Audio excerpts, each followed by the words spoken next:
Welcome, friends, it's the Movie Film Podcast. Movie Film Podcast, enjoy the show. Zachy and Brian are talking about the movies. Movie Film Podcast on the radio. Welcome to Movie Film. This is episode 194, brought to you by Mr. Boy Productions. My name is Zachy Hassan, and I'm here with Brian Hall. Hey, how's it going, Zachy? Hey, it feels like it's been a while, right? It does feel like it's been a while, yeah. The rate of news that's been happening and just sort of the world passing by, even though it hasn't been that long since we last dropped an episode. Yeah, well, that's good.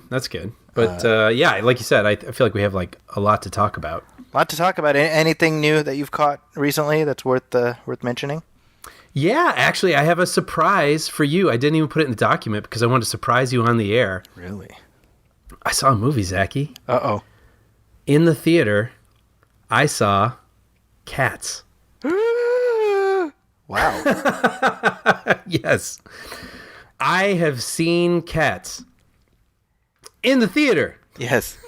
So, a friend of mine from Chicago, Petra, who I think you know, she was out here visiting, and she had suggested, like, hey, maybe while I'm out here, maybe we go see Cats. I heard you mention on the podcast that you would possibly, out of like sick curiosity, want to check it out. I was like, yeah. And then right before she left, she's like, so Cats. And I was like, yeah, okay. Like, it's at the second run theater. I do have kind of a sick curiosity about it. Yeah, let's do it. So we pull up to the theater, and I'm thinking, it's like 10 p.m. because it's like the only time it's playing. And I'm thinking, oh, wouldn't it be funny if like people were dressed up in this screening? And she's like, you mean like us? And I was like, what? And then she pulled out 2 headbands with cat ears on them. Oh, wow. Okay. So I was like, yeah, well, I'll put it on in the theater. So I went up to the the box office, and I was like, I'll take 2 for Cats on purpose. And fortunately, he laughed. So went into the theater, and lo and behold, 2 people in front of us wearing cat ears. And I was like, oh, all right. And then eventually another group sat to our left, and they started drawing whiskers on themselves. I was like, well, I'll be darned. So already this is going to become another Rocky Horror type thing, absolutely. Right? And frankly, I wouldn't even care if this didn't come from the fans. If Universal is forcing this to happen, I'm like, bravo. Like, you turned it around fast. Skipping ahead a little bit too, at the end, there's like a big, moment where everything goes the way it's supposed to go. And everyone in the theater at the same time raised their hands in the air and started waving them. Wow. And I was like, oh, okay. Like, something's happening. Wow, okay. So anyway, to the movie. I won't waste too much of your time on it, but here's what IMDb says the plot of Cats is, okay? A tribe of cats called the Jellicles must decide yearly which one will ascend to the Heaviside layer and come back to a new Jellicle life. Which, like, what does that have to do with cats, like actual cats? I'll tell you what, Zachy. Let's cut to the chase. Did I like this movie? No. Okay. It is not good, and it's interesting because then when I left, my friend liked it. So I was ready to let's do this. Let's joke about this movie. But she actually kind of liked it. So I was like, oh, I'm gonna have to figure out how to nicely explain why I didn't like this movie. Huh. Because I'm glad she enjoyed it. I obviously this has been a popular Broadway show for years and years, and it has its fans. So I'll start by saying this: much has been said since the trailer about how horrifying the cats look. And I'm one of those people, I don't like to jump on the bandwagon with that stuff. I'm like, yeah, it's kind of weird. I don't know. We'll see. I haven't seen the movie. I don't know. I'm a pretty charitable movie viewer. Would you agree? I would say so. Very much so. I never got used to the way the cats looked in this movie. And I was trying to. And unlike the James Corden joke that some VFX people are upset about, Right, where he at the basically Oscars. said that it was the VFX's problem, people's problem, that the movie looked so bad. No. The VFX were fine. They were following a direction. Right. And that direction was just crazy. Like, they actually did look good. Like, the fur looked impressive. But the problem is they had them acting, these human bodies acting in very cat-like, digitally manipulated cat-like movements and poses, and it just looked like Dr. Moreau kind of stuff, you know? Yeah. And so anyway, that was crazy. And then the whole thing that really got to me most, honestly, was that there just really wasn't a plot. Sure. I was like, well, I could get on board with this if I knew what we were aiming toward. You know, like, what do we need to happen? What does this main character want? And all we do for the first hour of the movie is just meet new cats. So, like, all of a sudden there's like, I'm the goofy cat and I eat out of trash cans. And like, we're with him for 4 minutes. And then we go to another cat, like, well, I'm the this cat and I did da-da-da-da-da-da-da. And it literally, then they would just meet another cat and he'd start another song. And I was like, wait. To what end? To what end? Like, where are we going with this? And I was like waiting for like the engine to start. Like, what are we doing here? So anyway, in conclusion, I could go on and on, but in conclusion, this movie did not work for me. It started to, drag on a little bit. And I was even thinking, I had said on a previous episode, if this was on HBO, I would, possibly watch it out of curiosity. I don't know that I would have stuck with it. Not so much. But I'm so glad my friend enjoyed it. I'm glad Petra enjoyed it. I think, obviously it has its fans. I think the musical component is probably a big part of it. And people that just want to live in that aesthetic, that's great. Like, if you're feeling that, you're probably going to like it. But like, I was like, I understand. I think I understand what happened here. And I mean, this movie, it only made like 27 million domestically on a $100 million budget, not to mention marketing and whatever. So it's just, ouch. Yeah. It's as kooky as you think it is. Okay, so sorry, folks. It's a thumbs down on Cats. Yeah. A few Pause down. Non-opposable thumbs down. Yeah, ouch. Okay, well, I have not seen Cats. I don't plan to, so I have nothing to add there. So I'll just let Brian's statement be mine as well for that film. There we go. I did see Groundhog Day though, Brian. Oh, great! I haven't watched that in a long time. It was Groundhog Day on Super Bowl Sunday, and right. I was like, hey, let's watch this. And so me and I watched it with the boys, and what a good movie. So solid. Just right? A solid movie, yeah. Like, structurally, it's like it is a perfect movie. Right. Everything fits. Everything hangs together. To the point that by the time you get to the end, I mean, you really feel like you've been on a journey with this character. Mm-hmm. And all the little markers that signify one reset to the next, they're established so well early on that there's never any confusion as you move through the story. Right. You know exactly where you're at. And then the cool thing, and this was completely unexpected, is during the Super Bowl, they had a Groundhog Day commercial. Right. For Jeep. For Jeep, yeah. And so it just so happens like we watched the movie in the morning, and then here's this commercial. And so the kids were able to like, hey, we get that. It's like a little sequel. It's an insta sequel, Yeah. But man, that's it's. I feel like it doesn't get talked about enough. You know what I mean? I know that should be, honestly, I think that should be in the, I don't know, pantheon, is that the right word? Of like all-timers, honestly. Like It's a Wonderful Life, with this, that, whatever. I think Groundhog Day should be included with those sort of emotional comedies. I mean, it's what I love about it, and you mentioned it, all the signifiers. It's so perfectly edited where it gives you just enough repetition to understand and to feel his pain a little bit, but you could go too far and you could, as an audience, be like, too much. I get it. I don't want to hear this guy say this again. They know just when to start leaping ahead because they know what you understand, right? Right. And then when it gets into, first, of course, all the stages of the comedy. Like, what would you do? Like the things you try to get away with. But then I remember, I'll never forget the first time I saw it, even as a kid, that scene where he realizes that homeless man, he's like, I need to help this guy. Right. And it's just like, you do not see that component of this movie coming with the comedy in the first half. And it becomes such a rich, robust story because of it. So yeah, I definitely, if anyone hasn't seen it, what a gift. Like, check it out. The interesting thing is that I don't know, I'm sure you know this, they had originally offered the lead to Tom Hanks. Huh. Interesting. And he turned it down for the reason that he said, nobody's going to buy me as the guy at the beginning of the movie. I kind of see that. Right? Yeah. Yeah.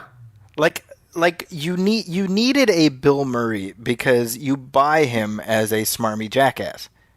Yes, who you don't 100% despise. Exactly. Because he's got Bill Murray going on. Yeah, right? and Bill Murray. The character Phil is very much a Bill Murray character. Yes. And so it's interesting to me that Tom Hanks had enough of an insight to be like, it's not a good fit for me. That's a good point. Yeah, and I believe he's even said, like, well, yeah, obviously the right guy was in that role, you know. Mm-hmm. I mean, this is like Sleepless in Seattle, Tom Hanks. Right. In fact, America's Brian, sweetheart, Tom Hanks. Now that I think about it, a couple of years earlier, he was in Bonfire of the Vanities. Right, which is a huge bomb, right? A famous disaster, and part of the reason was he was playing an un-Tom Hanks character. So you wonder, well, he was probably smarting from that a little bit too. Yeah. You know, two interesting points of fact about that movie also are, one, there used to be an explanation for the time repetition, which was like some jilted ex-girlfriend put a curse on him. Oh, interesting. So obviously it's good that's out of there. Yes. And it's some movies, it just works better. Like, you don't need to know. Like, I agree. Just go with it. And that was a perfect example of it. And then the second is, I think I don't remember who said this, if it was Harold Ramis or someone, but they asked, how long was this happening? And I think he was like, like 10,000 years. And I was like, what? Like, it never occurred to me. I mean, he could be joking a little bit, but in my head, I was like, it was like a year maybe, or two or something. Like, I never even considered that it could have been 100 years, you know? I think, so Harold Ramis initially was like, it's probably like 10 years. Mm-hmm. And then he himself later on was like, 10 years is probably not long enough. Right. And I think where he landed was something like 35. Oh, really? Okay. Oh, maybe it was like some writer or someone said something outlandish. Yeah, and I was people like, have gone through. There's different sort of people have done their own like math, because you can consider each day that we see as the only reset that happens. Right. Or you can say, well, how long does it take to learn the piano? How long does it take, and you add that in. And how long does it take to just become a good person? Right. To change as a person, right? Yeah, and so I believe this is something Harold Ramis said later towards the end of his life, that it would take more time. Mm-hmm. So something closer to 30, 35 years. And I was just thinking, like, can you imagine that? Like, you are reliving this day for 35 years. Yeah, and they had another component where the audience was going to be able to keep track, and it's escaping my brain. If it was like a book or something that he kept adding to the room, and then by the end of the movie, you saw his room was filled with these things. Yeah, well, one thing they had written is that he reads a page a day. Oh, right. Okay, yeah. And pretty soon he's read like every book in the library or something like that. Right. But regardless, I think it has heart, and that heart lets you look past the fact that the premise remains unexplained. Mm-hmm. And there's a screenwriting lesson in there for you, right? Absolutely. Which is like, if you do a good job sort of creating a character foundation, the audience will gladly glide right past the sort of the unbelievable stuff. Mm-hmm. Right? Yep. So yeah, that's a good one. Now, That's actually a good way to transition to the trailer that I wanted to discuss with you. Oh, yeah, okay. Because they should just call this entire trailer just unbelievable stuff. And this is, of course, Fast 9. Yeah. Or is it F9? FU? I don't know. What is it? F9, the Fast Saga. Like, the titles of these movies are so ridiculous at this point. Yeah.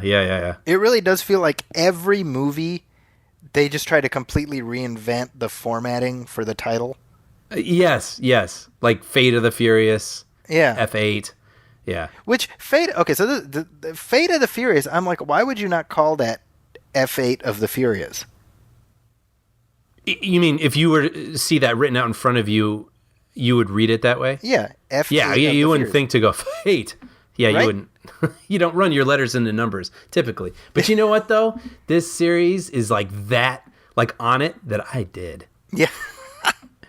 But also what you're saying, because yeah, each one has like a different. There was like Too Fast, Too Furious. Yes. 2 twos, even though it was only the second one, right? Yes. And then there was Fast 5.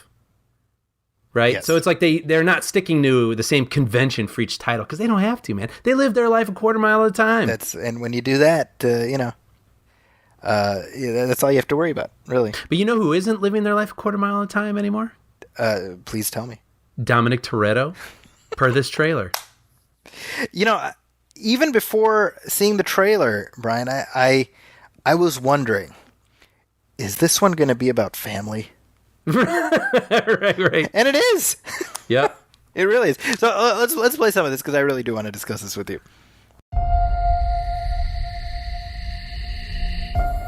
I used to live my life a quarter mile at a time. But things changed. I'm a father now. I will always be in your heart. Little Brian, I have a gift for you. Your daddy gave me this. No, I'm gonna give it to you. It's very special. It's for protection from what's coming.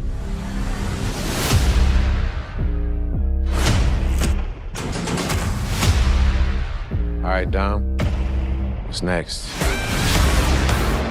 No matter how fast you are, I am not to be compared to you. no one outruns their past. I am more easy, you trying your best to become me.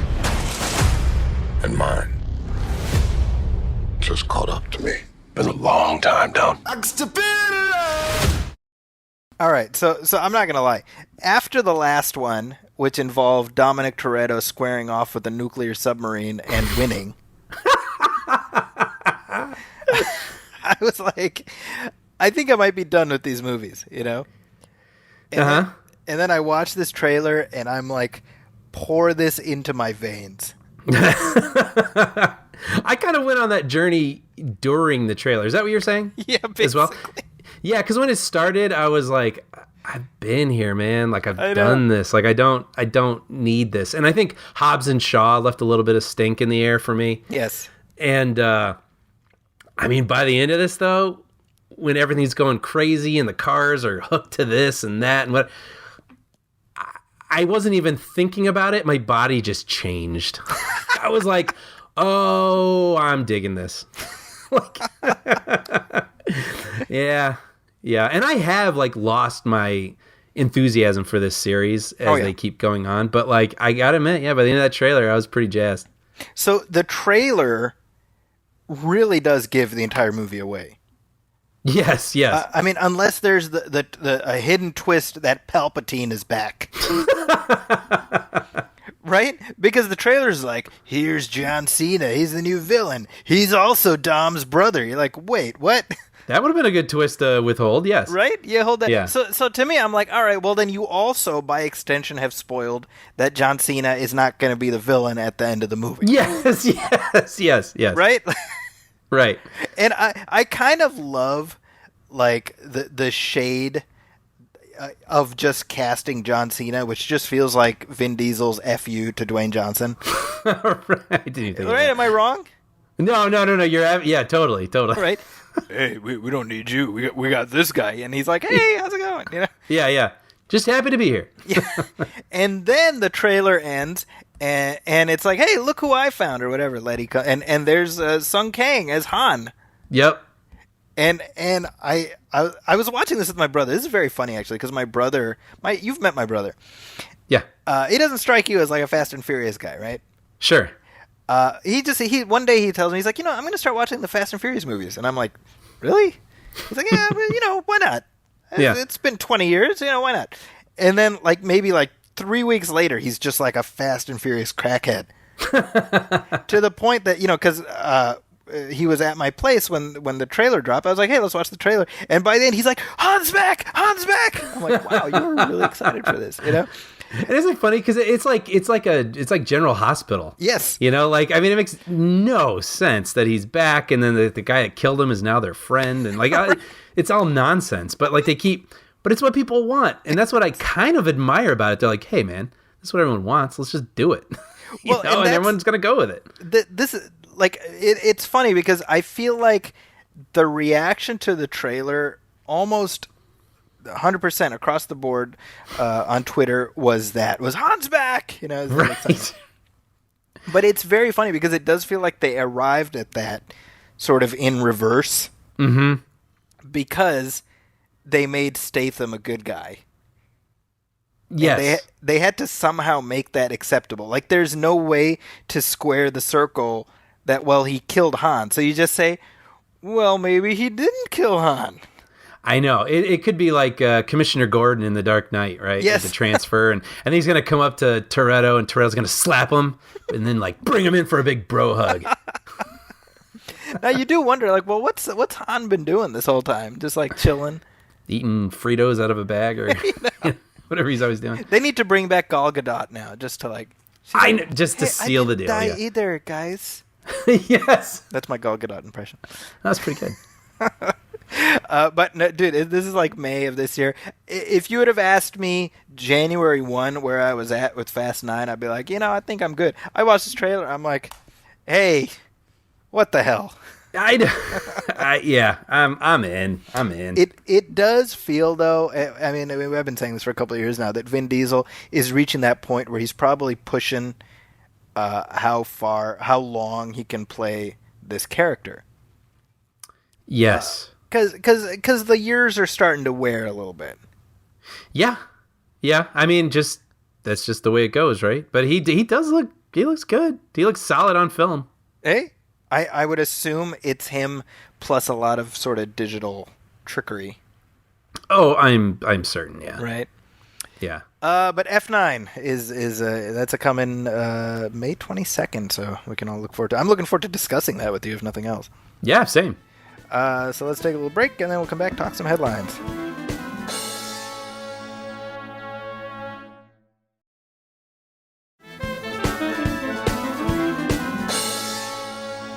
All right, we're back, and just to start things off, a little bit of sad news. A couple big names have left us just in the past couple of days. Kirk Douglas, 103 years old. Wow. Now, talk about a legend, right? Right? Yeah. I feel like Kirk Douglas was pretty much the last movie star of that magnitude remaining from that era. I'm sure. I mean, especially being that he was 103 years old. Absolutely, yeah.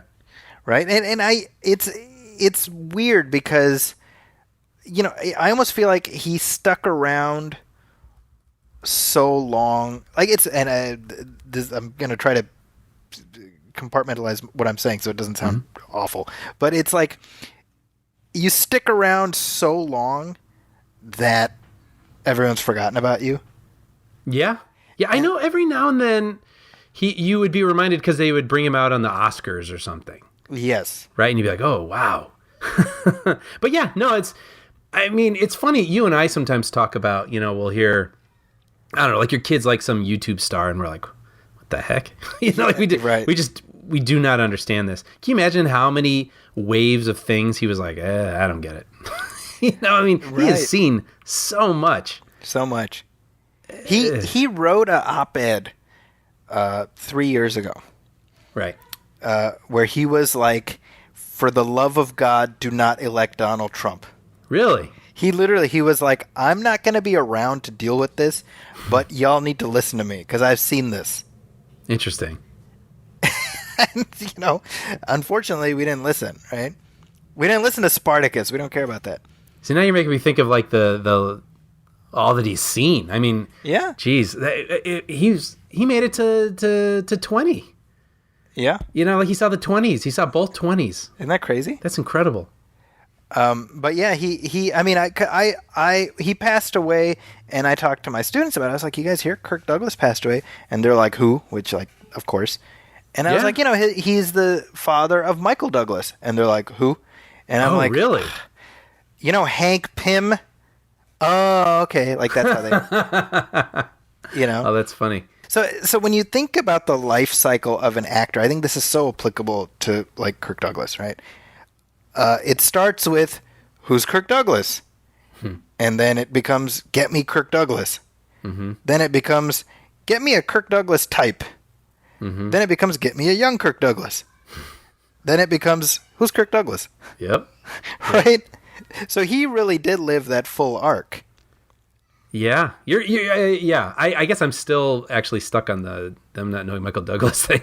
But when you think about it, isn't that entirely believable, right? Because when you say it, yes. Because if I think of him, I'm thinking of him really more from the 80s and 90s. Exactly. So Wall Street is not in there. I mean, the only frame of reference they would have is the MCU. Mm-hmm. And to some extent, you see why these older actors do those films. Sure. Because it gives them a little bit of relevance, right? Yeah, and I was watching, sort of a retrospective package about him, and hearing his voice in his, later years, I was like, oh, I forgot he was Chester J. Lampwick on The Simpsons. Oh my gosh, you're right. Right? I'm just so used to that voice. I never really connected who it was, but hearing the voice, I was like, oh, that's the guy who created Itchy and Scratchy. I 100% forgot about that. Isn't that crazy? Well, he only created Scratchy. Oh, is that? Yeah, that's right. Or Itchy, right? It was one or the other. Manic Mouse, or I don't know. It's been a while. But yeah, if anybody listening and you're kind of in the mood to watch the great Kirk Douglas movies, I would say obviously Spartacus. That's like the obvious one. But which I've never seen. I should see that. You've never seen Spartacus, really? No. Oh, there you go. You got something really good waiting for you. Yeah. I mean, that movie is famous for breaking the blacklist. I'm going to be honest. I'm very clueless about this movie. It's by Stanley Kubrick, right? Stanley Kubrick directed it. That's but about Michael, all I know about it. I don't know Kirk Douglas its history. Kirk Douglas produced it, and he hired Dalton Trumbo to write it. Oh, wait. Yes. I'm sorry. It's coming to me back now because of that movie. Because of Trumbo, right? Trumbo, yes, of course. So right. I keep saying Michael Douglas. Kirk Douglas had enough pull in Hollywood at that moment that he was like, I'm putting Trumbo's name on this movie. I dare you to stop me. Yes. Oh, that whole movie's coming back to me now. Yeah, yes. Yeah, that's right. So, and so I would say watch Trumbo because that's a good companion piece to that. But also, there's another Kubrick movie that he starred in called Paths of Glory. And it is terrific. Okay. And there's also Lonely Are the Brave and 20,000 Leagues. I could keep going. I was a big Kirk Douglas fan. Mm-hmm. But it's weird, right? Because when you and I were born, I mean, he was already in his 60s. So he was already like on the fade, you know what I mean? Right. It's like how kids today probably look at like Harrison Ford. Sure. Right. But Kirk Douglas, he will be missed. 103. That's not a bad legacy to leave behind. Yeah. Another classic actor passed away just a couple days ago, and that's Robert Conrad. Now, I'm fairly certain you're not particularly familiar with Robert Conrad's work. I have to be completely honest. I looked him up. I had to look him up. So he starred on the original television series The Wild Wild West, which was a terrific show. It was made into a not terrific movie about 21 years ago, and he was quite irked by that film. Oh, really? Yeah, he was quite vociferous about that. But he was another one of these sort of ubiquitous actors from the 60s through the early part of the 90s. He was always on television. He had a famous ad campaign for, I believe it was for Eveready or Duracell, where he would put a battery on his shoulder and he'd be like, knock this battery off my shoulder, because he was like a tough guy. But what I said about the life cycle, with Kirk Douglas, that's almost more applicable for Robert Conrad. He was sort of the quintessential 60s leading man, very much in the William Shatner mold. In the late 70s, he appeared in the first couple episodes of a miniseries, which I absolutely adore, called Centennial. And this is a miniseries. I actually had the chance to write about it in the paper, because my editor was like, hey, recommend something on streaming. I was like, here we go. My entire life has led up to this moment. Here's a 1979 miniseries that I love, But it's called Centennial. It's based on a book by James Michener that tracks this, essentially this chunk of land in Colorado, and it goes from the Native Americans all the way up to like the quote unquote present day of the late 70s. And so Robert Conrad is the lead in like the first two chapters of that. Okay. And I saw that miniseries. I was like 10 or 11, and man, it stayed with me. He stayed with me, really just a memorable presence. He was somebody who I would have loved to just have a conversation with, talk about just all the stuff that he experienced during his career, Yeah. So another classic, not gone too soon. I mean, he lived a life, but too many of these people are leaving, That's the shame of it.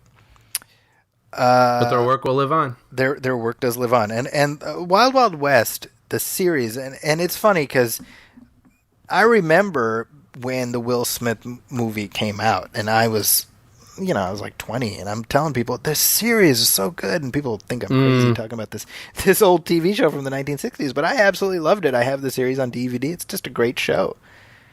Sadly, I really only know it for the songs in my head right now. Yeah, because that always bothered me, because I was like, the show had a great premise that had they tried to make a movie that was evocative of the specific tone of the show, you would have really had something. It became sort of just a John Peters hack job, unfortunately. Right. It utterly annihilated like Will Smith's sort of box office momentum at that moment, But what do you do? The Oscars were this past week, Brian. Yeah, that's right. Did you watch them? Right. I did. Did you? Well, what's funny is we talked in our previous episode. I was like, I don't watch the Oscars anymore. I don't do that shit. I said I was very strident for some reason. There's no reason for that. And I ended up accidentally watching the Oscars this year. Do tell. How do you accidentally watch the Oscars? So I was just sitting down watching TV, and I was, I see a thing. Oh, the Oscars are on. I was like, oh, well, let's see what category they're up to, And this was maybe a half an hour in, so it was like just after Brad Pitt rightly won the Best Supporting Actor Oscar. And then my kids are like, hey, what are you watching? I was like, oh, no, it's just the Oscars thing. And it just happened to be as a category was being announced. I forget the category. But, like, right before the winners announced, they're all like, oh, I think it's this. I think it'll be this. And they're all picking, Oh, okay. And then the winner gets announced. And then for the next one, I like paused it. Oh, and the Oscar goes to, and I just pause. And I'm like, all right, guys, lock in your picks. Everybody goes down the line. The 6-year-old is like, I think it's Parasite, right. And then before you know it, it's like an hour later, and I'm like, okay, I guess we're doing this. Yeah. It became like an activity, like an event. It kind of did. And I was like, well, yes, this was fun. Yeah, I know, and I'm not saying you specifically, but I know just in the past several years, it's been kind of like a mood, or like a whatever, to just sort of like, I don't watch the Oscars, but I always have. I've watched them ever since I was a little kid. I watch them every year. I enjoy it, and we had some friends come over to our place, and we did like an Oscar poll. We even did like Oscar bingo and all that stuff, and it's fun. Well, Parasite won Best Picture, which I was not expecting that, to be honest. Well, no, especially because it was nominated and won Best International Film. So that Yeah, was so a I just real assumed- like, wow, I've never seen anything like that. Well, the fact that Bong Joon-ho walked out of there with 4 Oscars. Yeah, best original screenplay and best director in addition to those two. Yes. And there's this lovely gif that's been making the rounds where you just see, like, as his co-writer is speaking, you just see him just sort of looking at his Oscar, smiling. That's awesome. It's kind of nice. But I'm like 4 Oscars in one night, right? Like, that's like, talk about screwing up the curve for just personal goals. I know. You know what I loved about it too? And I think this is also why I enjoy the Oscars. Like, obviously, I mean, does this really speak for all the films that came out last year? Not. Of course not. It can't. But what I do love is it really does like get me reinvigorated about the whole thing and why I love it so much and why I want to work in this industry. And when he went up there and won, I believe it was for Best Director. Yes. Bong Joon-ho went up there and said, there was like a quote he has like lived by. Yes. Shoot, I don't have it off the top of my head, but it was about something that Martin Scorsese said. Yes. About basically like writing what you know and like you can't do wrong. Like I'm paraphrasing. And but it was so cool because he was up there, not like basking in his glory, but like reflecting back as a fan to his mentor. Like he's a fan. And there's also this image I saw at the DGA Awards where Quentin Tarantino was on the stage, and it showed Bong Joon-ho with his phone looking like a kid at like a pop band concert, like right. Like videoing Quentin with his phone, and I'm like, that is so cool. Like the quote, by the way, Brian, the most personal is the most creative. There you go. Yeah, much better. So, which is why I'm making a movie about my kidney stone and just trying to. Well, you know what though? Imagine you. I was gonna say imagine Spike Jonze making that movie. Screw that. Imagine you making that movie. That's right. I want to see that movie. That could be, who knows? Who knows what that could be? But anyway, like the whole thing gets me excited. I get inspired by these people, and it's cool when you see those people aren't ashamed to say that they're fans. What do you mean those people, they're Brian? The filmmakers is what I was saying. But filmmakers. But I don't know. That's the thing. I think one time I think I told a story, but I worked on this one movie way back in the day when I was like a PA, and I was walking with a director's assistant, and I saw some actress from 24, and I was like really into 24 at the time. I was like, hey, that's such and such. She's on 24, and he was like, what? Oh, yeah, I guess you would still get excited about those things. I was like, if you're not excited about those things, why are you here? You're right. Like that's why we're here. So anyway, I think that's why I like watching these things, and also it was really cool to see the man of the hour is a fan too, right? And so I was very happy for him. Parasite is awesome. If you haven't seen it, check it out. It's pretty cool. I think that moment with Scorsese where he says that quote and he says, by the way, Martin Scorsese said it. First of all, I was like, you think Scorsese had any idea? Like he probably just said this thing. I didn't even think twice about it, You're right. And it became the North Star for this guy, right? Yeah. And I love the ovation that Scorsese got right after that. I would have loved if right after that, Bong Joon-ho was like, and by the way, I'm making Avengers 5 next. And just watch Scorsese just sink into the ground. Jeez. But yeah, 4 Oscars. Last filmmaker to manage that was Walt Disney in like the 50s. Wow. I mean, that's I've been trying to like explain to my students. I'm like, that's not a thing that happens. You don't walk out of the Oscars with 4 statues. Yeah. I mean, that is huge, but I can't believe his movie won twice. Yeah. They're like, yeah, it's the best thing in this category, and even though we already voted for it, yeah, no, it's just the best thing in it's just all that of it. good. It's just that good, yeah. And this was one of those years where I was like, the list of nominees for the most part, I was like, I think any of these movies deserves it. There's not one movie in there I didn't like. I haven't seen Marriage Story, I have to concede, but everything else I was like, yeah, it was a good year. Yeah. Joaquin Phoenix, by the way, the second actor to win a Joker Oscar. Yeah. Which you kind of wonder if Jared Leto's just sitting there like, well, son of a bitch. And Birds of Prey opens this weekend, and he's not invited. And By the way, that's speaking of Joker. I think this was, to me, this was of interest. Is for best adapted screenplay.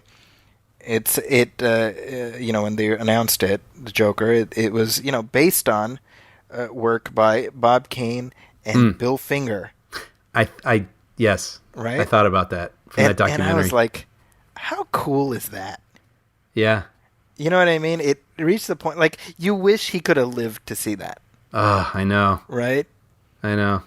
And I mean, we're speaking for people who don't know. We're speaking about Bill Finger. He was instrumental in the creation of Batman and the world that we know of Batman. But he was left off. It was solely Bob Kane who was being credited for years and years and years. And finally, just years ago, Bill Finger is finally being credited like he deserves. So, yeah, when I saw his name, on the screen, it was just like, I can't help but just feel warm about it. No, feel warm about it, yeah. Also, this is the first time, this is the second time that two actors have won an Oscar for playing the same character. Oh, interesting. What was the first time? What's the first? What do you think? Oh, I don't know. I mean, off the top of my head, I know it isn't right, but I was like Abe Lincoln or something. There is, no, that's like too obvious. There is a Joker connection in that one of the actors in Joker is one of the actors who. Oh. Shoot, who else is in Joker? Who's like I don't know. Biggest name in Joker other than Joaquin Phoenix, Brian? Come on. Brian. Robert De Niro. Thank you, Robert De Niro. So Robert De Niro played Vito Corleone in Godfather Part 2. Oh. And then Marlon Brando played him in Godfather Part 1.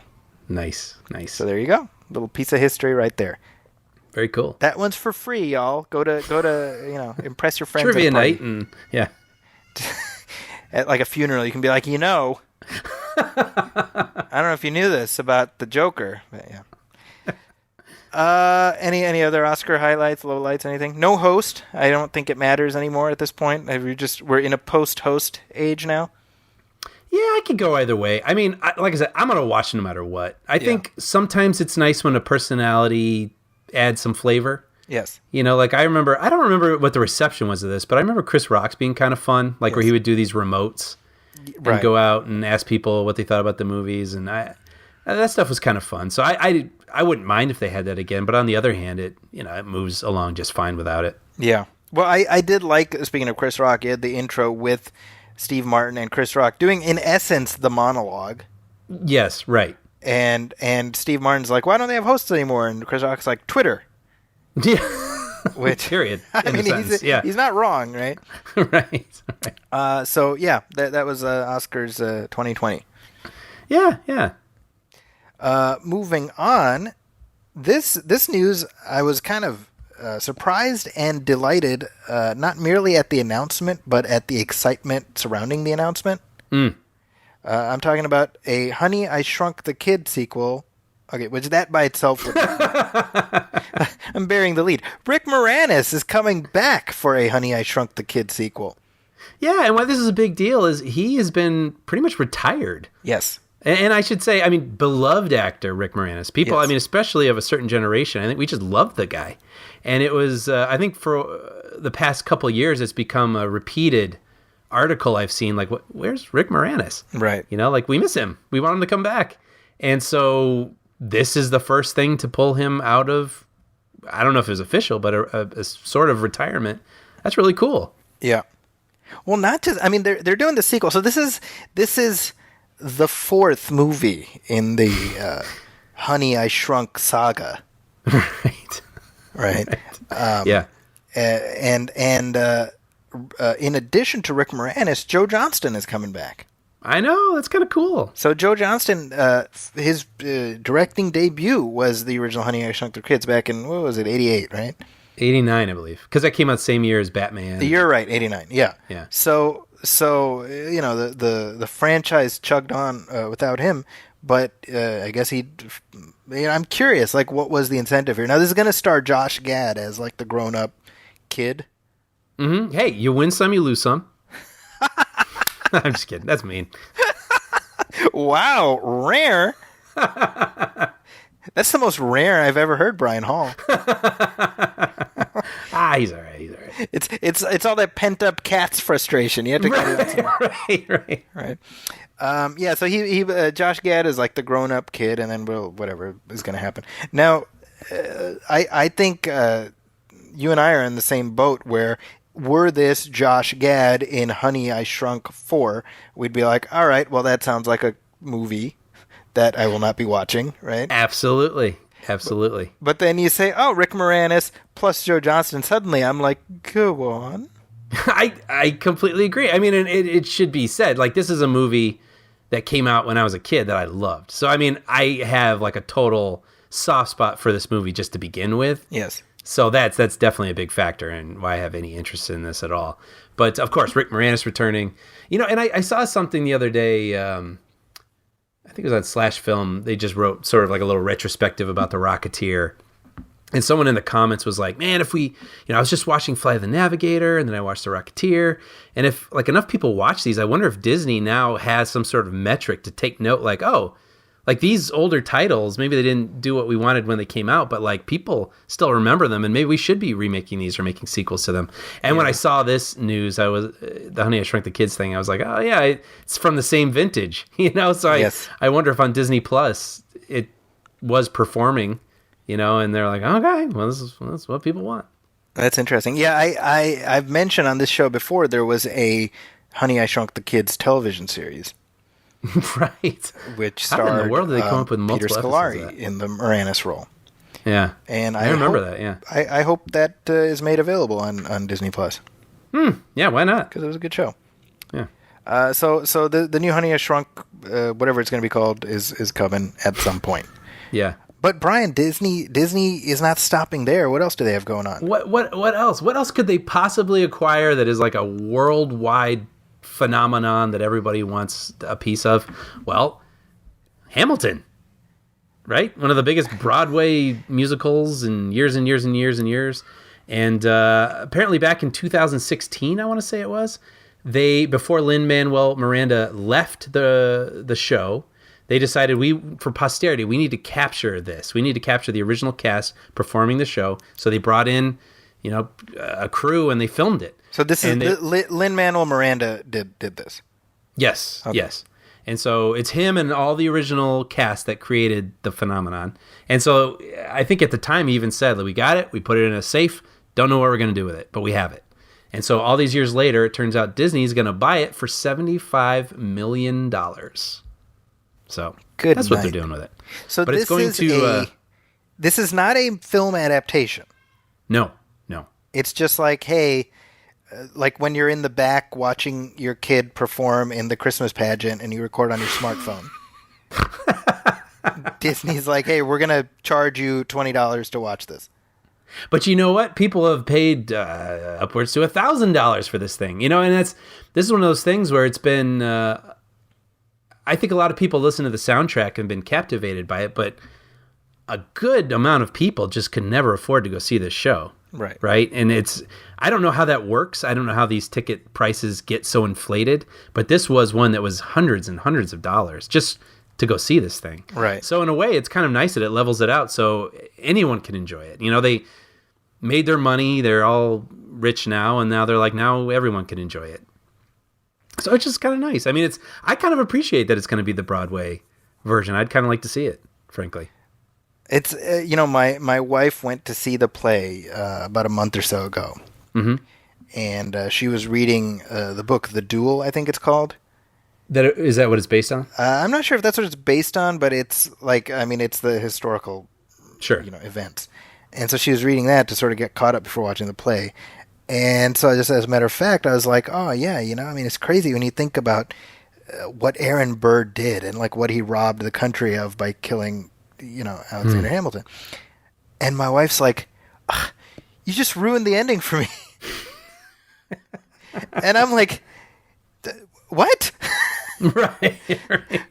That's history. That's like saying, is President Lincoln okay? Yeah. Right. Or like, haven't you seen that milk commercial? Right. Remember the milk commercial? Yeah, I remember the milk commercial. Ern Burr. So anyway, she'll be happy about this news. Yeah, it's coming October 15th, 2021. And apparently at the Oscars, Miranda was asked, because I guess there's a couple curse words in it, which I don't even remember, but they were saying, is it going to be, now Disney's putting it out, are they going to edit it all? And he's like, nope. Like, and so not just for that, but apparently no part of the show, it's not going to be condensed. It's going to be a show. So I'm like, oh, wow, it's like probably like 3.5 hours or something. Yeah. By the way, speaking of Lin-Manuel Miranda at the Oscars, how much did you love the fact that he brought up Turtle Power? Oh, I cheered in my living room and no one knew what I was yelling about. I was like, that is so cool. I just wish I could reach through the screen and high five him. Right? Yeah. I was like, that's pretty freaking cool. Yeah. So he referenced the closing 90s, I don't know what you even call it, like hip hop track that shut out the 1990 Ninja Turtles movie. Yes, which I have to say, as much as I love the song, it's always irked me that they refer to Raphael as the leader of the group. Oh, wow. I forgot about that. He's the leader of the group transformed by the nuclear goop. I'm like, no. No. Right. What are you doing? It's very upsetting to me. Yeah. I thought no one would notice, but here we are all these years later. Yes. That's one of my buttons. I'm like, when people call Raphael the leader, I'm like, right. Hey, you need to relax. One more piece of Disney news, Brian. I don't know if you know this, but they are doing an Aladdin 2. Oh, really? Well, I mean, it made over $1 billion, right? Not a huge surprise. Yeah. Biggest hit of Will Smith's career. Wow. Which is kind of nuts when you think about it. Yeah, I wonder. It'll be interesting because I was. It seemed like a lot of people were down on this movie. I enjoyed it. I thought just fine. Like I don't think I'm ever going to watch it again. But I was like, I like the music. I like the story. I didn't mind the sort of live action recreation of it. But now I wonder when you make a sequel, like, well, now what? Well, it doesn't have all the comforts that the first one had that allowed me to like it. Yeah. Well, okay. So first of all, I don't think the sequel is going to do as well as the first one unless they have some kind of a story hook other than, hey, it's that thing, but like this now, Yeah. The other thing is they really like put a bow around Will Smith by the end of that movie. Yeah, that's right. I mean, they're going to do that character dirty is what I'm saying. Well, I know there is The Return of Jafar, right? That was one of the early Disney straight-to-video movies. I never saw it. But in Return of Jafar, it's right. The end of the animated movie is like, "Hey, genie, you're free to go. See you later." But he's still a genie. Right at the end of this, he's like a dude. Right. Right. Good luck figuring that puzzle out. That's right. I'm like, oh man, that's not cool. Maybe it'll be his brother. It'll be John Cena. John Cena. By the way, as I'm talking to you, I find this amusing. This crossed my social media feed as I'm talking to you. It says, if I was Bruce Willis's ghost in The Sixth Sense, I'd be really pissed when I learned I was dead and had been going to work the whole time.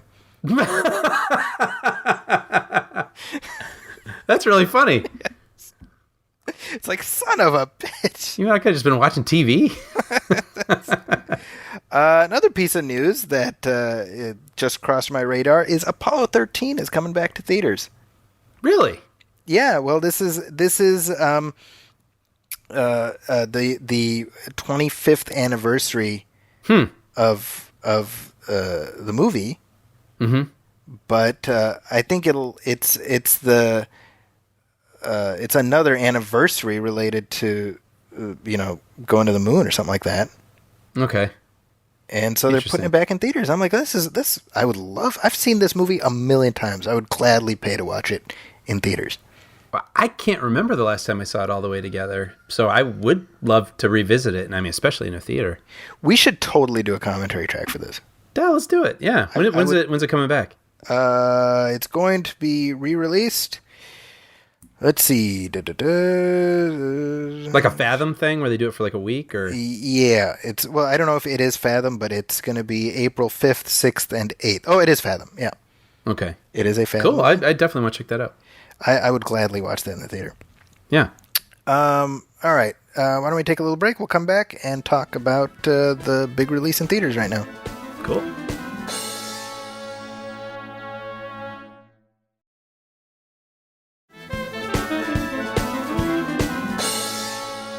And we're back, and hey, there's a new DC comic movie in theaters, Brian. Yeah, there is. So, Birds of Prey and the Fantabulous Emancipation of one Harley Quinn. Hold on a second, Zachy. I feel like when I looked up the movie earlier today on my app, it didn't have that name at all. So it has been unofficially renamed Harley Quinn, Birds of Prey. Now is that just strictly on apps? Or are they actually... I mean, I doubt they changed the posters or anything, but I mean, when it comes out on Blu-ray, you think that's what it's going to be called, or do you think... So just by chance, I was watching YouTube before we got on, and they have the little commercials before the thing you're watching. Uh-huh. So it's a Birds of Prey thing, and it says Harley Quinn in Birds of Prey. That's how the YouTube commercial was referring to it. Yeah, makes sense. And I guess, I mean, the reason we're even talking about this is basically Birds of Prey didn't perform like they were anticipating this weekend. Yes. Right? I think they had it projected at 50 to 55. Warner's was hoping for 45. 45, and it opened about 33. So now, I mean, you got to put your heads together and be like, well, what happened?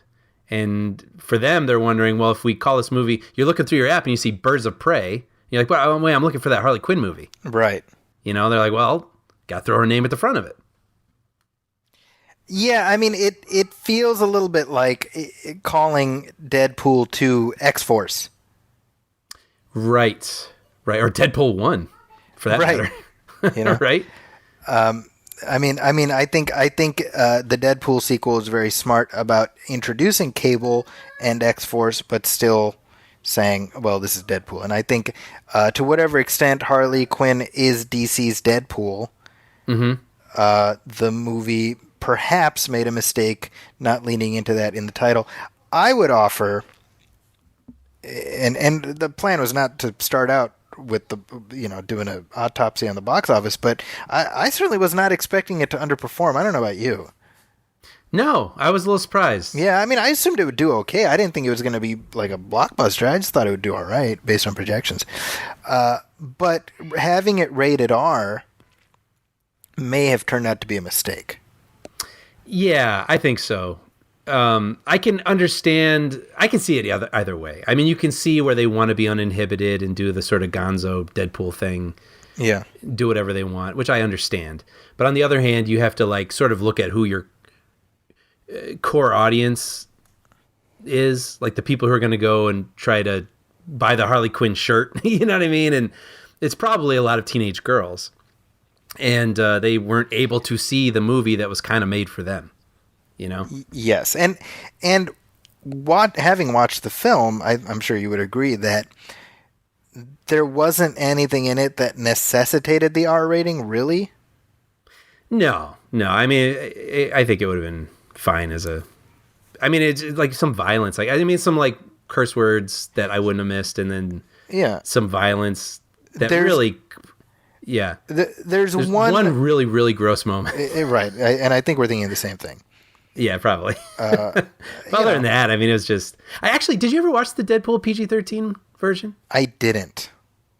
I think I did, and I think I was going to bring it up, and then I completely forgot about it. But it was one of those things where watching it, I totally forgot I was watching a PG-13 movie. Sure. I didn't even think about the words they weren't saying, and I was just going with it, and I was actually a little surprised with how much violence they got away with. So, having seen that movie, this movie could have absolutely been the same thing and been PG-13. Well, and I feel fairly certain, but... Yeah, I know, baby. I just want to point out that my daughter held up an Indiana Jones action figure and said, "Baba, it's an old man." It's Indy from Crystal Skull. I'm like, oh, that sucks. That's hilarious. Anyway, no, I'm fairly certain that if nothing else, the performance of this film is just one more reason for Disney to have the next Deadpool rated PG-13. Yeah, but it's so crazy though. I mean, yes, but Deadpool has done all right. Yes. As an R-rated film, Yes. So I don't know. I don't know. It's kind of a head scratcher. I'm glad I don't have to figure it out. Well, we're bearing the lead here. Yes. Because you know, we none of this money is going in our pocket. Yeah. What do we care? What do we care? What do we think? We're the audience. That's right.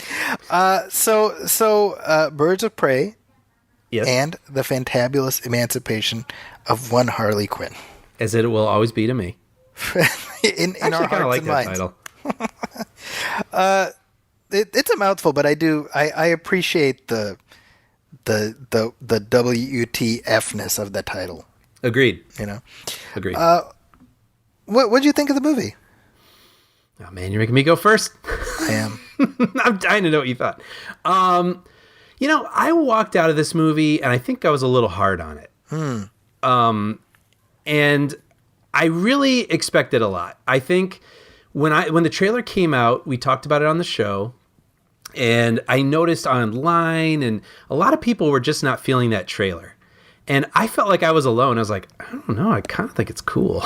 Like I thought it looked, you know, with all the superhero movies coming out, as long as they have their own voice, then I'll watch all of them. You know, that makes them all interesting. I don't want them all to feel the same. And I really admired, especially the first trailer. And there was two moments that popped to me in it. The one was where she was doing the Marilyn Monroe thing. I was like, oh, that's cool. And then I remember there's this moment where she's like facing camera and she yells boo, and then she headbutts the camera. Mm-hmm. And I was like, sign me up. Like Sure. that, I want to watch that movie. That looks like her. Like that doesn't look like anything else. Like, sign me up. And I think the movie we got felt a little like maybe they did shoot that movie, but then it got a little overthought and it felt really cobbled. Interesting. Okay. Like the story didn't really stand out to me. And like the Birds of Prey characters, I feel like you could have removed them and I might not have missed them. And like they're coming together didn't feel inevitable and like it had to happen. So I was like, okay. Like I just and let me be clear. Like this is my expectations combating what I was watching. You know, they say Roger Ebert was like, don't, you know, rate the movie you didn't see. So I just have to be candid up front and say that it wasn't the new original vision I was sort of hoping for, that I thought the trailer was setting me up for. Yeah. But then when I sort of got that out of my head a little bit and sat with it a while, and I listened to another podcast where they talked about it, I was like, you know, yeah, I still kind of stand by, like, it's sort of like a B movie for me as a rating, not a B movie, but I'd give it like a B, something like that. When I was hoping for like an A. But that was okay. Like I think she's a really fun character. I think Margot Robbie is just awesome. Like this character could just be one note. She could be shrill, and she isn't. Like she could be like annoying and just crazy. But there's scenes where she actually has emotions and tears up and gets upset. And there's like a moment at the beginning where she has her heart broken by her friends. Yeah. And I felt it. I was like, oh, right. Like a really great actress like can bring all these things to it and also make her feel unhinged, you know? And so, I mean, she is the single greatest strength about this movie. And so I do enjoy being with this character, even though I thought it felt a little wobbly, the whole thing. Like I actually even kind of zoned out in the middle a little bit. But then it comes back, you know, toward the end, and I enjoyed the action. But so yeah, I was hoping for a little bit more. But after sort of putting that aside and looking back on it, it's definitely something I'd watch again on HBO, and I might even enjoy a little bit more. But yes, didn't live up to the trailer that the movie I had in my head from that trailer. But not a bad time. That's interesting.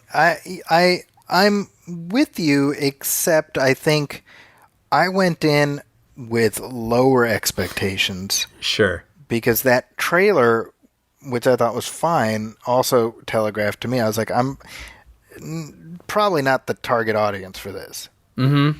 And I think I may have said as much on our show. And so I went in kind of being like, well, you know, I'm just going to try to view it through the eyes of the target audience, you know? Mm-hmm.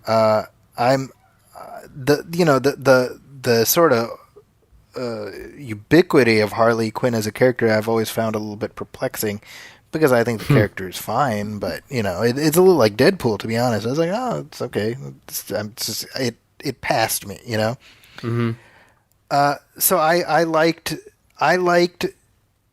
revisiting this corner of the DC universe. That was I liked the idea that, this is the first time we've gotten a DC movie where it's like, we're in Gotham City and, Batman's out there somewhere doing something, but we're going to focus on this corner. Like, we've never done that. You know what I mean? Did you, during the movie, ever, remember you were in Gotham? Or did you just kind of assume you were in New York? No, I love the little references to Gotham, right? Yeah, I guess so. Maybe I would have liked a few more visual cues. There were things that I found interesting, right? There were some streets that were super swanky, and then there were some streets that were just super nasty, right? Sure. And I kind of love that. Like, this is what Gotham is. You got this and you got that, Interesting. And, obviously Renee Montoya is a Gotham City character. She was introduced in, the animated show. And so, there's enough there, sort of in-universe clues to remind you that this is Gotham. Yeah, that's true. Plus, there's references to Batman, right? Right. And so I like that. I like the idea that the universe is expanded to the point where you can do a story like this. And this goes. I think when you and I talked about Joker, I talked about that. Like, how many other characters are there in fiction besides Batman who you can do something like this? Where we all know the touchstones so well that you could do a story like that. Right. And here, hey, look, it's Batman City. We're just going to do a story. You know what I mean? It's like totally. we don't need to pop into the Bat Cave and see what he's up to. We know he's out there doing his thing. Mm-hmm. I like that, and so the scale of the story worked for me, and I also liked that this was essentially Margot Robbie using her character as a segue to these other characters. Mm-hmm. Now, that being said, good intentions notwithstanding, I think that ended up sort of biting the movie in the ass a little bit. Yeah. Right? Because your selling point is Harley Quinn. So, I thought this as soon as I walked out of the theater. I was like, they should have called it Harley Quinn and the Birds of Prey. Mm-hmm. Because why bury that, Right. So, you said it's a B. That's pretty much what it is for me, too, Yeah, that's interesting. Like for you, it's like a B, and that was better than I expected. And for me, it's a B, but I was hoping for more. I will say this, man. Ewan McGregor was having the most fun I've ever seen him have. Right. And he was an effed up character. But to me, it reminded me of the old 60s Batman show when you'd have a celebrity villain. That's pretty good. Yeah. It's here's Liberace as, fame or whatever, what that's basically what Ewan McGregor, he was acting, Spinal Tap style. He was acting at 11, Totally. And I was there for all of that. Now, I don't know anything about that villain. I mean, was that a decent interpretation of that villain? He's called Black Mask, but he doesn't really put on a mask till I found it funny that when he's introduced, the whole movie has these little introduction slides for each character. Uh-huh. And then when we see him, Roman Sionis, it's Black Mask, and they show him wearing this thing. And it's well, what does that have to do with anything? And then at the end, just completely arbitrarily, it feels like he puts that on. Yeah, it's supposed to mean something, but I'm and? Yeah, it kind of feels like they cut something out, right? Yeah. He could have just been some made-up character named Johnny Rico or something. Now, what's interesting to me is that there's, he's clearly, at least, well, no, maybe not clearly, but by implication, he's gay. I guess. I'm sensing more of that from the articles I'm reading than the movie itself, even. There's at least one scene that to me sure made it seem like him and Chris Messina are a couple. Sure, if you had cut out the obvious scenes and just left the remnants, so you can kind of infer it, I suppose. Infer it, right? Yeah. And I always find this is just an interesting. I'm amused by how these big blockbuster movies do this, where they're just gay enough. Yes. Well, yes, exactly. Right? For gay people in the audience to be like, but it's not too gay. Where, I mean, you know what I mean? Like, Right. And I'm always like, at what point are gay audience members going to be like, all right, you know what? You got to knock this off. Right. Either gay or get off the pot, That sounds like a shirt to me. Right.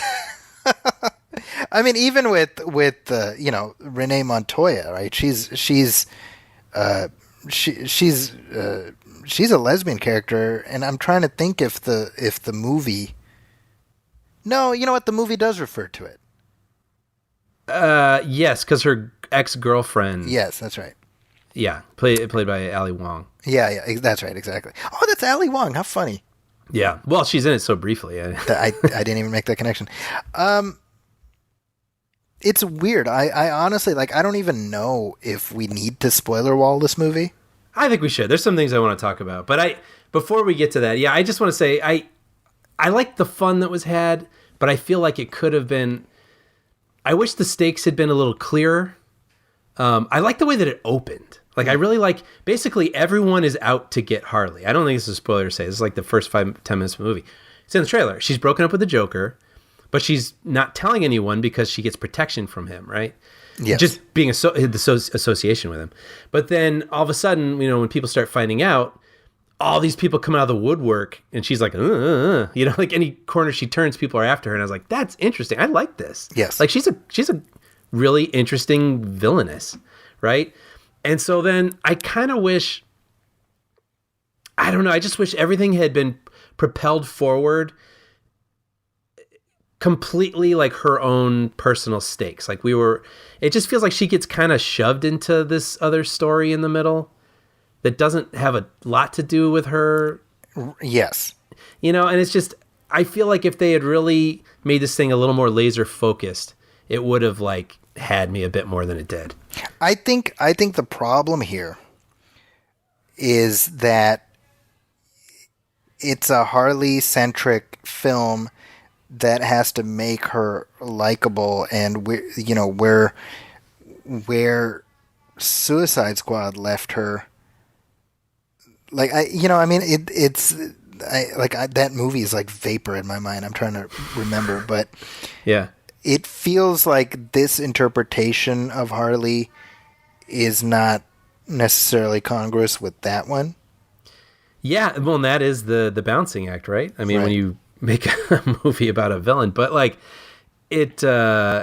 they do that sort of old trick where they give her a kid to hang out with her. It's right. Supposed to balance her out. Of course she's gonna, yeah. And I just didn't feel it. I didn't feel the thing between them like I think the movie wanted me to, and I kind of wanted to. I agree with that, Yeah. But it's weird because I enjoyed the movie. And yeah. If I'm not wishing for so much from it, then and I can just take a step back and look at what it is, it's not a bad time. But I don't think it's anything people are missing either. And I think they could probably rush out, or I don't need to rush out and could check it out whenever they get a chance. I do. The thought that I had after the movie ended is notwithstanding Justice League, you go Wonder Woman, Aquaman, Shazam, Joker, this, right? You got 5 movies. Yeah. That are completely stylistically and tonally distinct from each other. Yeah. Right? Yeah. So this is the inverse opposite of MCU movies where, certainly in my opinion, one of the appeals of that brand is the consistency. Mm-hmm. You have an idea what to expect. Yeah. Right?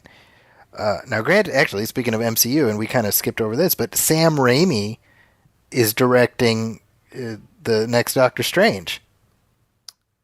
Yeah, that's right. So that you can kind of imagine what that's going to look like, and how that will fit or not fit within sort of the overall stylistic milieu of those movies, right? Mm-hmm. But with this, Kathy Yan, who directed it, she gave it something unique, and so when it ended, I was like, well, I like that. I like that. It's not. You're not going to mistake this for Aquaman, Right. I also, one reason I wish the movie had performed better is I hate giving these internet incel guys a scalp.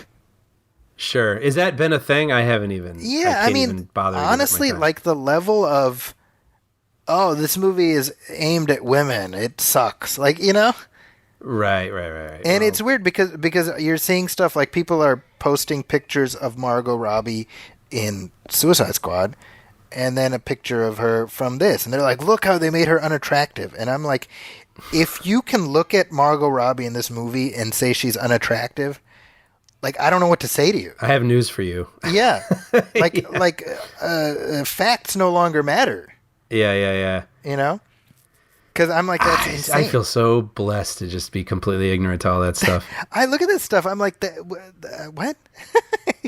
Yeah. Even, Mary Elizabeth Winstead. Look at how they made her look. I'm like, she looks hot. I'm sorry. You're right. I don't know what you're not seeing, Yeah. But yeah, so before we get into spoilers, it's a thumbs up from me. I don't think it's, the be all end all, but I enjoyed myself, and I'm glad it exists to sort of push the boundaries of the DC movie universe. Yeah, and then I using a completely different scale, I'd give it like a B, and I am interested to see it again. I wonder if going in without all the expectations I had in my head, which are completely unfair to a movie, but I'm just being real. Yeah. I wonder if I might enjoy it a little bit more. But I also want to point out all the stuff that I did like real quick before getting spoilers. I thought the action was awesome.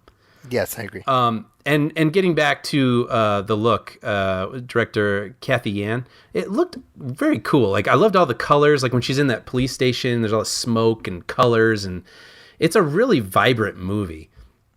And the music, I've heard some people say it's on the nose. I'm like, yeah, but it's fun, It's not, kicking people's butts to "I'm Just a Girl" or anything. I mean, that's probably one of the more egregious ones I've seen recently. But like, I loved at the end. There's like a whole thing where she's like on roller skates in this action sequence, and I'm like, cool. Like, I love it. Like, that's what I want. I want this movie to be bonkers.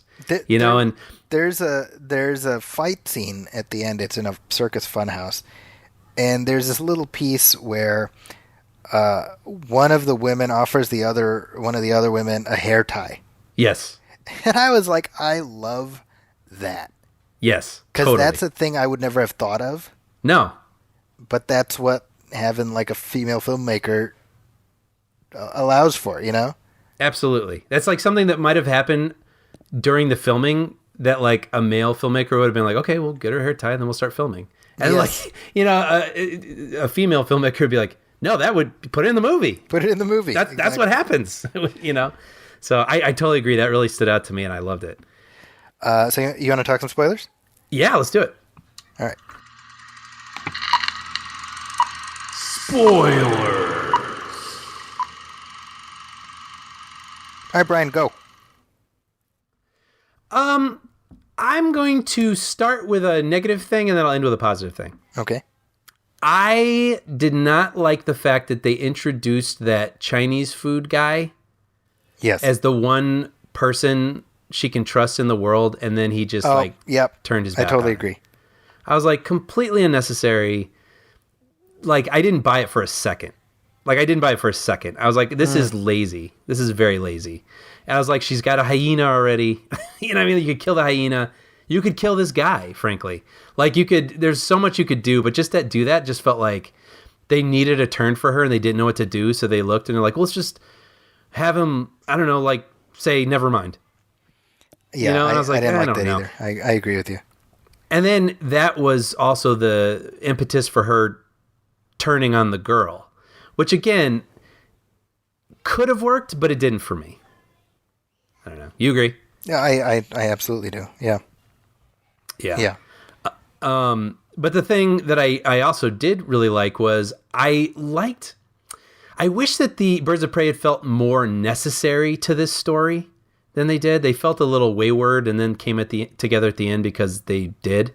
But I loved the idea of at the beginning when Harley is sort of spurned by her roller derby team and she's got those margaritas. I feel Right. genuinely bad for her. Yeah, absolutely. And then at the end, when she brings the margaritas to the birds of prey, I was like, I truly was like, oh, I thought that was really sweet. Even though she ends up stealing one of their cars. But I don't know. So there was like a lot for me that worked in it. And I think the biggest thing that works about this movie, obviously, is Margot Robbie. Like, she just is like all in. And my favorite stuff was when she would have kind of like a psychotic giggle.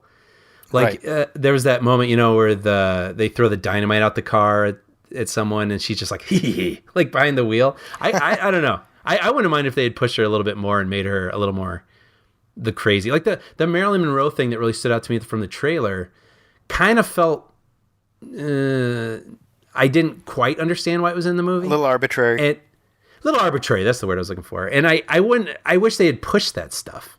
Like they had the little bit at the beginning where she's animated, where she's talking about her history. And I wouldn't mind if the movie had been a little more cuckoo like that. Well, the fact that this is R-rated and Suicide Squad is not. And yet this is meant to be more sort of light and frilly than Suicide Squad is off to me. Like if you're gonna be rated R, then yeah, I'm not saying you should be dark and like crazy violent, but the sort of nuttiness. Yes. And the fact that Harley Quinn is mentally unstable. Yes. Right? She's not... I mean, you know what I mean? Like, it's like... This goes to sort of my thing with the character is, like, I admit, the whole fandom sort of bypassed me. I just remember her from being the Joker's girlfriend on the Batman animated show, and she wore that red and black suit, and, that was her deal, Mm-hmm. If you would have told me back then in 1992 that she's going to become one of the most iconic DC characters, I wouldn't have believed you. Right. Yeah, that's how this stuff happens. But I think they just happen to luck out and get this actress who is A, perfect in the role, and B, loves playing the role. Mm-hmm. Right? And has, like, the goods. Like, Yes. she's a good actress.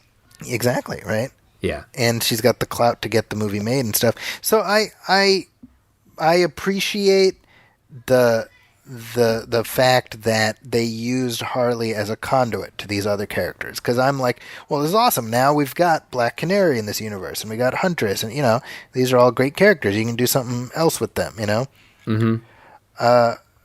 But I think the movie itself, it steps over itself a little bit in terms of the tone. I mean, you talk about the Birds of Prey and how whether or not they're essential to the story. I mean, yeah, I think on one level, you could probably either lift them out entirely or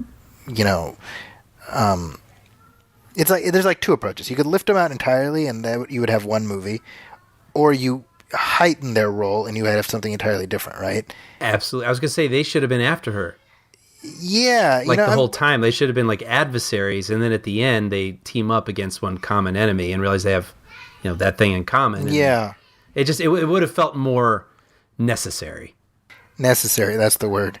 Yeah, I hate that I'm dwelling on all the things that it isn't. I do actually feel kind of bad about that. But yeah, I mean, yeah, anyway, that's all. That's funny. I think there is a lot to enjoy about it, but namely Margot Robbie is Harley, and the action is really great, and it's really fun to look at. And I think I would look forward to a sequel, honestly. If they can sort of make it feel less like a hodgepodge of things happening, and make it feel more consequential to her, and her feeling her back up against the wall, and her being completely nutty. Like, I would really look forward to watching another movie with that. So, well, yeah, I mean, as far as the sequel goes, they are filming Suicide Squad right now, so at least we know that Harley's in it. Mm-hmm. So that story is going to continue. So, even if Birds of Prey ends up doing whatever it does, there probably won't be a sequel to this, I don't think, right? That's a bummer. I'd really like one. I mean, I really liked the Huntress as a character from the comics, right? Yeah. And I thought Mary Elizabeth Winstead playing her is a great choice. And it was like, we don't see her in her like Huntress costume until the very, very end. Right. And I was like, well, why don't you just give her the costume from the beginning, Mm-hmm. because it was a cool costume, you know. I really liked her. I liked Jurnee Smollett as Black Canary. Like everything worked for me, you know. Yeah, but by the way, you're reminding me of two good scenes, and I'm feeling like because I did kind of enjoy it, like I'm like, oh, I gotta accentuate the positive too. But the when Montoya is checking out that crime scene, that was a good scene In the beginning. And, yes, and she can figure out, this person was killed first. This person was killed. So that was a really good scene. Yeah. Rosie Perez is great.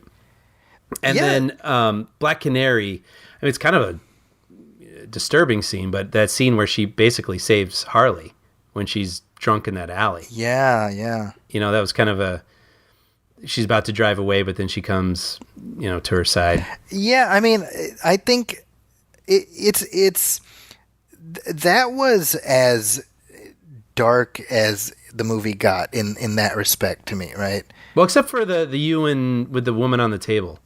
Yeah, that was weird, right? I kind of couldn't understand why it was in the movie. It felt very... I was thinking about that. I was like, this is a movie about female empowerment. So yes. The only thing I could think of is they want to highlight the specific kind of evil that Sionis represents, which is sexually humiliating a woman. Yes. Who he's not even interested in.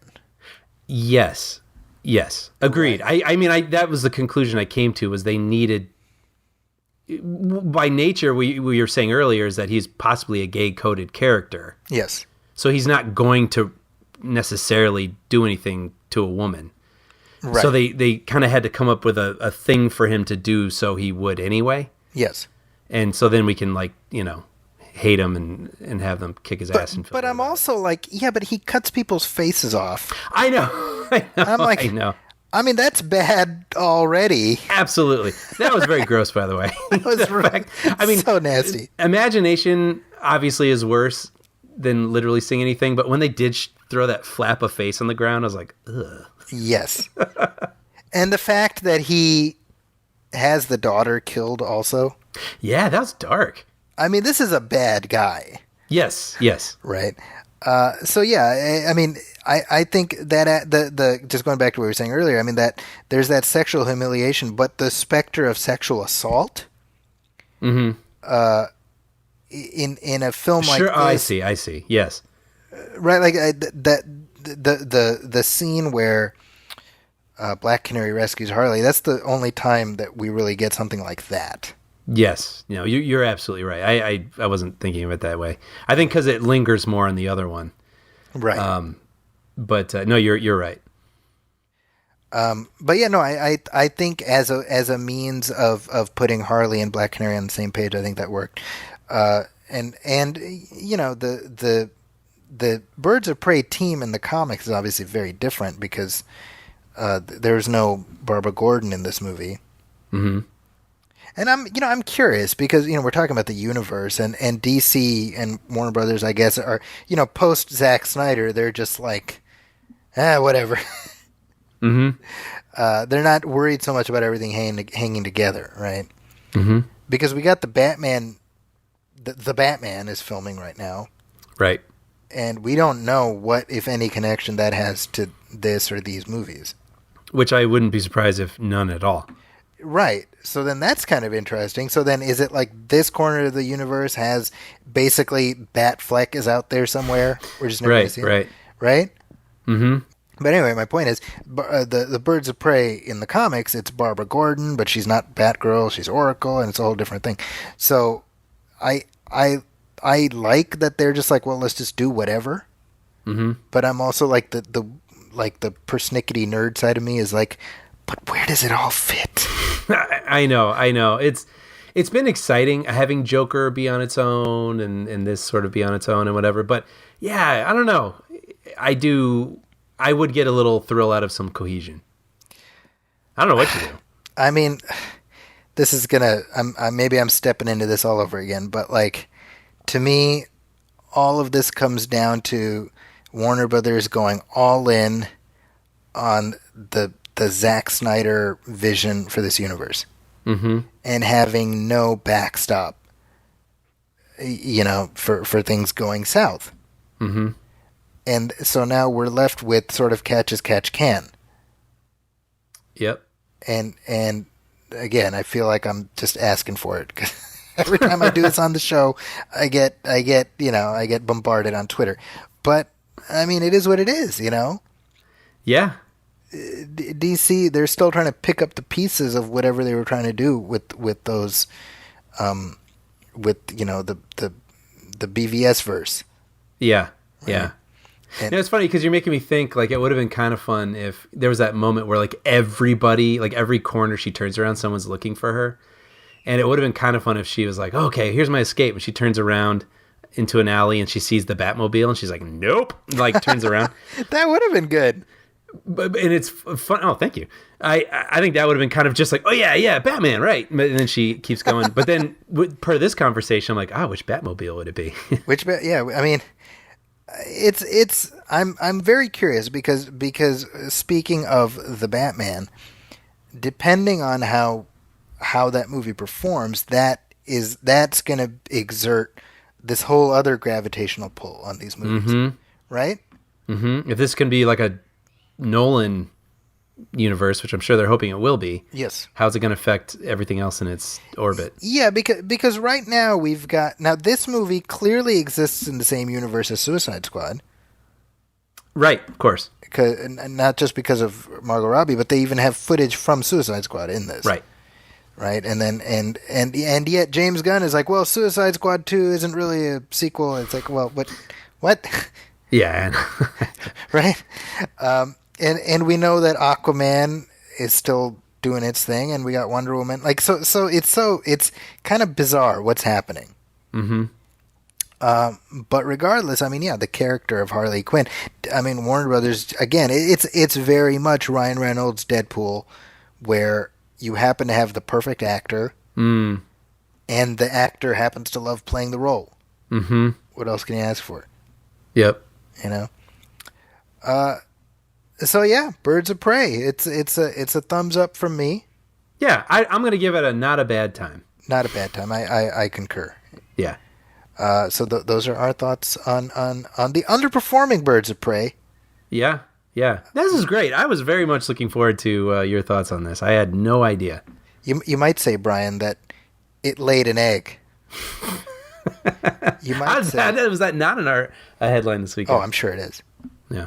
You might say it failed to take flight. You might Had its say wings clipped. Hey, that's good.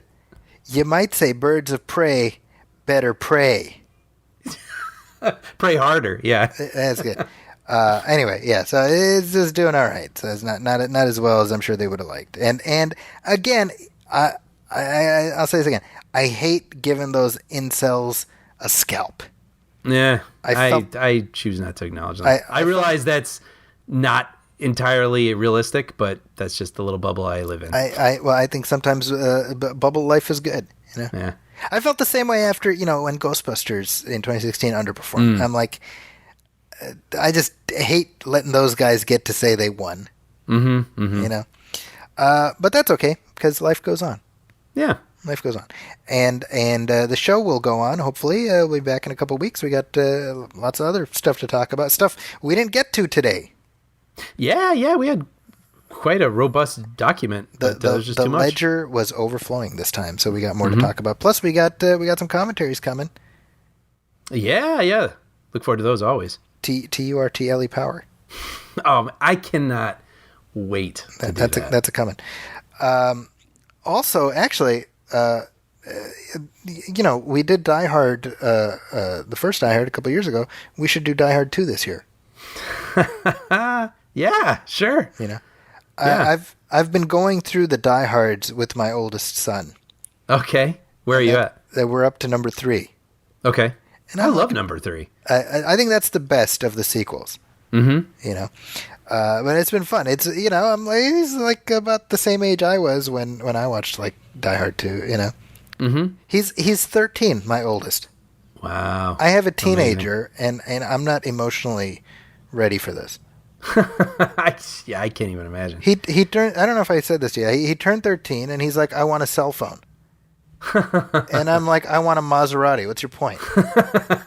Right? Do all his He's like, friends no, have them? get me an iPhone 11. I'm like, I don't have an iPhone 10. Right. Right? So I'm like, I will get you the dumbest ass cell phone I can find.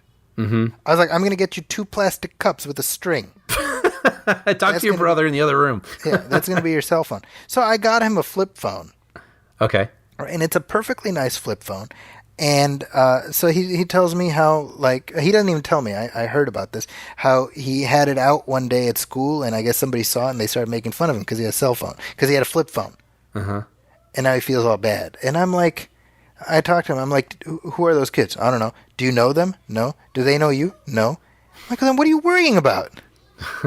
Who cares what they think? And he's feeling all bad. And I'm like, what, Brian, what is it about junior high? School's tough. It is tough. Yeah. But I feel like this is a measure of this is like God's cosmic irony, right? What is? In the sense that we are our most asshole-ish when we are in junior high. Right. And we are also our most emotionally vulnerable when we are in junior high. Yeah. Right? Yeah. I mean, you only now, when we're our age, can we look back on it and have that perspective. Yeah, and he certainly can't. That's exactly my point. So I'm telling him, I'm like, listen, I get it. Believe me, I get it. Because I remember being in junior high in Orland Park in the Chicago suburbs, which was like the whitest of white bread towns, by the way. I was like the most off-white person in that school, right? Right. And I had, some cheap-ass sneakers from Walmart. They were called Nucleus, Brian. Okay. Nucleus sneakers. And I remember taking ungodly amounts of shit for that. Wow. And when you think about it now, it's like, well, who cares? It's just sneakers, I know. It's so I can't even wrap my head around it. But of course, back then, I mean, everything is the biggest deal in the world. It's the biggest deal in the world. So I'm trying to explain to this kid, I'm like, listen, man, in a couple of years, you're going to have your own cell phone, whatever. It's not going to matter. I promise it's not going to matter. Yeah. But, you can't. What do you do? Poor guy. I'm rooting Anyway, for him. that's what's going on in my life. Yeah. And I'm sure you can hear the chaos surrounding me. It's just nonstop. It's just real, man. It's real. This is the most real this show has been in a little while. But I'm going to wrap things up there. What do you think? Sounds good. All right. So as always, folks, please, if you like what we're doing, go to iTunes, leave a review, leave a star rating. Every little bit helps. If you want to let us know what you want out of this show, please email us at moviefilmpodcast@gmail.com. You can also hit like on our Facebook page, facebook.com/moviefilmpodcast. If you want to contact me, you can reach me at my website, ZackisCorner.com. That's ZAKIS Corner. That's also my Twitter. That's also my Instagram. And you can also find my movie reviews at the San Francisco Chronicle. Brian, what do you have going on? I am writing for Puppy Dog Pals. New episodes are airing every Friday, as far as I know. So you can check those out on Disney and Disney Junior. Well, that's the good stuff. That is the good stuff, man. That is the good stuff. That is the good stuff. And that is also the end of Movie Film 194. So thank you, everybody, for listening. On behalf of my partner, Brian Hall, my name is Zaki Hassan. We'll catch you next time. Welcome, friends, it's the Movie Film Podcast. Movie Film Podcast, enjoy the show. Zachy and Brian are talking about movies. Movie Film Podcast on the radio.